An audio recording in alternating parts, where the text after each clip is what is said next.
When the explosion happened, of course, all the glass came flying along, and practically all of it went over my head, but hit my mother in the back, and she had a very bad wound in her back and spent a lot of time in the hospital. But, and we had my aunt was living with us at the time. She was only 18.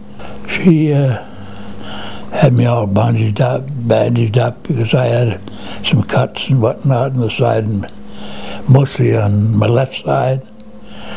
And so she got me all bandaged up and then took me, and we walked to the YWCA, which was another part of the city and hadn't been affected by the explosion.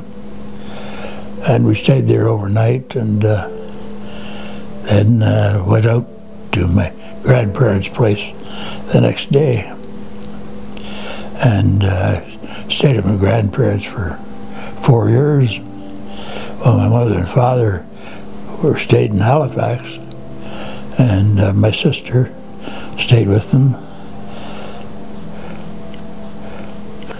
Well, my dad was working in the same office as a chap that advised the trains not to come into Halifax because of the explosion.